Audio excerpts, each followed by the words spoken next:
Nepal votes in final round of polls at the end of long democratic transition.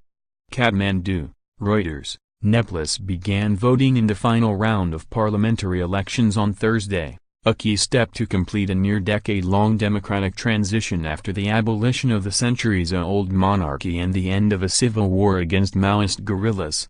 The first phase of the election was held on November 26, with final results not expected for about another 10 days because of the cumbersome vote counting procedure, officials said. Officials said more than 200,000 soldiers and police had been deployed to maintain security at polling centers after one person was killed and dozens wounded in a series of small blasts in the run-up to the polls. Hundreds of activists, including from a splinter group of Maoists opposed to the election, have been detained for creating trouble, Army spokesman Nain Raj Dahal said. More than 15 million people were eligible to vote for the 275-member parliament. 165 through first-past-the-post and 110 on a proportional basis in both rounds. Voters will also choose representatives to 7 state assemblies for the first time since Nepal became a federal democracy under the first Republican constitution in 2015. The country will achieve political stability after the election, and will move ahead solidly on the path of economic and social prosperity, President Bijayadevi Bandari said in a statement. Nepal has seen 10 government changes in as many years.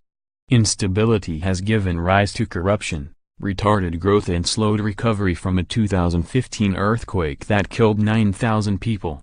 I voted in hopes for a stable government that can concentrate on development and create jobs so our children don't have to go abroad to work, Binita Karki, 57, said after casting her ballots in a Kathmandu suburb, where armed soldiers stood nearby. Her son works on a construction site in Qatar. The election pits the centrist Nepali Congress Party of Prime Minister Sher Bahadur Dubey, who heads a loose alliance that includes the Madhesi parties from Nepal's southern plains and former royalists, against a tight-knit alliance of former Maoists and the moderate communist UML party. The Nepali Congress Party is considered a pro-India group, while the opposition alliance is seen as closer to China. Nepal is a natural buffer between the two and the outcome could indicate whether China or India gets the upper hand in the battle for influence in a nation rich in hydropower and home to Mount Everest. Nepal emerged from a civil war in 2006 and abolished its 239-year-old Hindu monarchy 2 years later. Reporting by Gopal Sharma, editing by Paul Tate.